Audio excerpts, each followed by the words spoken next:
सबसे पहले आज हम लोग इक्वेशन के बारे में जानते हैं। इक्वेशन को हम लोग हिंदी में समीकरण बोलते हैं। क्या बोलते हैं? समीकरण। सबसे पहले समीकरण का हम लोग कुछ बेसिक पॉइंट समझते हैं कि समीकरण क्या है और समीकरण को हम लोग कैसे सोल्व करते हैं। आज हम लोग सिंपल इक्वेशन को समझते हैं। सबसे पहले समीकरण को समझने के लिए हम लोग एक तराजू का सहारा ले रहे हैं। ये जैसे समझ लो, ये एक तराजू है और तराजू में दो पलड़ा होता है। एक पलड़ा ये हुआ, एक पलड़ा ये हुआ, और ये पकड़ने वाला मूठ हुआ, यानी इसको हम लोग मुट्ठी भी बोल सकते हैं। अब ध्यान देना, इधर का पलड़ा LHS कहलाता है और इधर का पलड़ा RHS कहलाता है। ये LHS को हम लोग, LHS का फुल फॉर्म होता है left hand side, left hand side, और RHS का फुल फॉर्म होता है right hand side. Okay. Left hand side को हिंदी में बायां पक्ष बोलते हैं और राइट हैंड साइड को दायां पक्ष बोलते हैं। अब एक संतुलित समीकरण को समझने के लिए हम लोग ये देखते हैं कि अगर इस तराजू के LHS में, यानी इस पलड़े में अगर 5 kg का वज़न रख दिया जाए और इस तरफ 7 kg का रख दिया जाए तो it is not balance. It is not balance. ये बैलेंस नहीं है, ये संतुलित नहीं है। अब यह तराजू उसी समय संतुलित होगा अगर इसके बाएं तरफ और दाएं तरफ दोनों तरफ 5 kg का वज़न रख दिया जाए तो ये तराजू पूरी तरह से संतुलित हो जाएगा।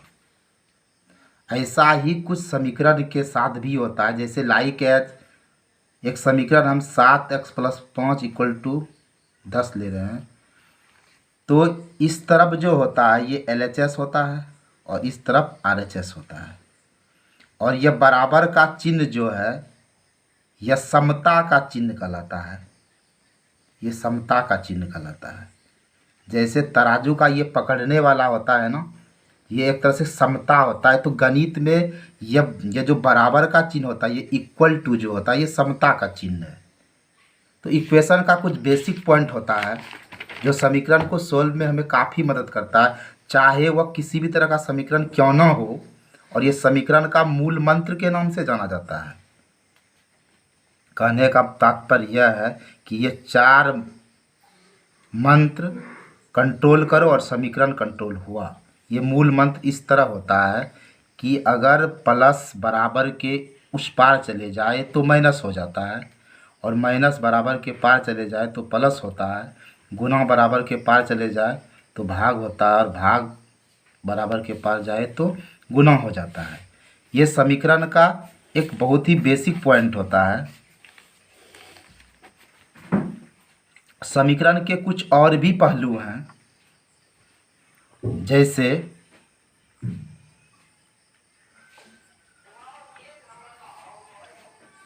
जैसे समीकरण को सॉल्व करते समय अर्थात हल करते समय हमें चर पर गौर करना पड़ता है।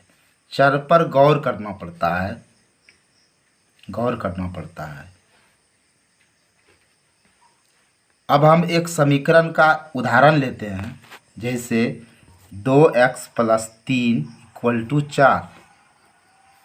अब इस समीकरण को हम 2 तरीके से हल कर सकते हैं। एक तो सिंपल मेथड कहलाएगा और दूसरा थोड़ा हार्ड मेथड के रूप में होगा। बट ये सिंपल वे में हम इसको कैसे कर सकते हैं? अब समीकरण में एक और बात होती है कि हम या तो या चिन्ह का इस्तेमाल कर सकते हैं, या और का कर सकते हैं, या इम्प्लाई दैट का कर सकते हैं, या विदाउट साइन भी लिख सकते हैं।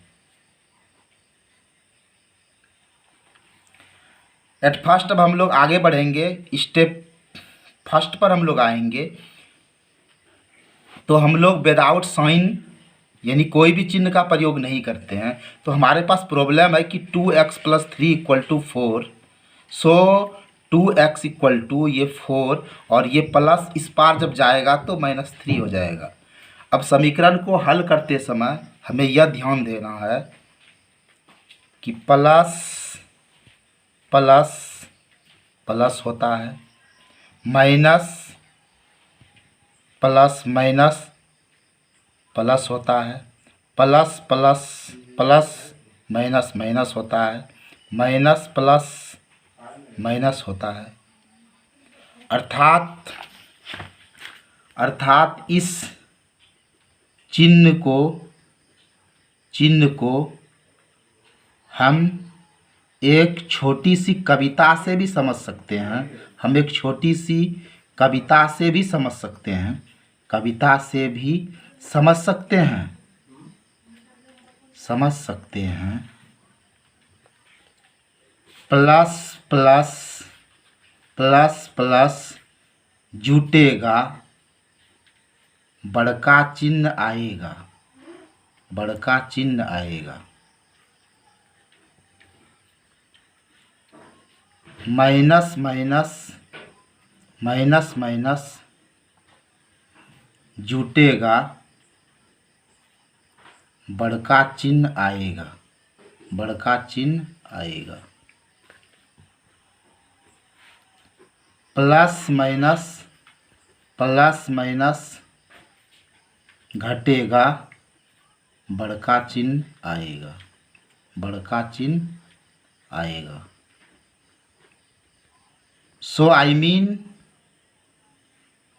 Plus plus plus plus minus minus plus plus minus minus plus plus plus minus minus. अब यहाँ 2x = यहाँ 4 का साइन प्लस है और 3 का साइन माइनस है, तो प्लस माइनस घटेगा और बड़का चिन्ह आएगा। तो प्लस माइनस माइनस 4 में 3 को हम माइनस करते हैं तो 1 आता है। अब यहाँ देखने की बात है कि 4 और 3 में बड़ा कौन सा है, 4 बड़ा है या 3 बड़ा है। तो 4 बड़ा है और 4 का चिन्ह प्लस है। प्लस का चिन्ह हमेशा साइलेंट रहता है, बट हम इसको +1 लिख भी सकते हैं या ऐसे भी लिखते हैं। यहाँ प्लस का चिन्ह गौण रहता है, यानी प्लस साइन साइलेंट है। अब सो इसके बीच में क्या छिपा है, यहाँ गुणा का चिन्ह छिपा रहता है और बराबर हम 1 लिखते हैं। अब जब x का हम वैल्यू निकालेंगे तो यहाँ हम समीकरण के मूल मंत्र को देखते हैं, तो प्लस उस पार जाता है तो माइनस आता है, माइनस उस पार जाता है तो प्लस आता है, गुना इस पार आता है तो भाग आता है और भाग इस पार जाता है तो गुना आता है। तो यहाँ गुना इस पार आता है तो ये भाग अर्थात बटे हो जाएगा और इस तरह इसका वैल्यू निकल जाता है 1/2। अब हम समीकरण को एक और विधि से हल कर सकते हैं। जैसे इसको देखा जाए कि 2x + 3 = 4।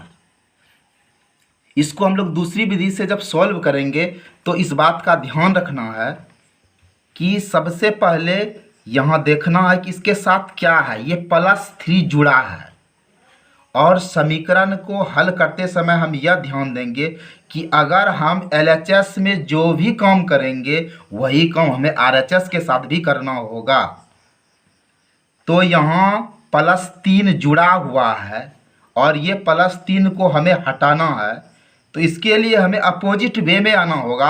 अगर प्लस है तो माइनस करना पड़ेगा, अगर माइनस है तो प्लस करना पड़ेगा। तो यहाँ +3 है, इसे ख़त्म करने के लिए हमें -3 का सहारा लेना पड़ेगा।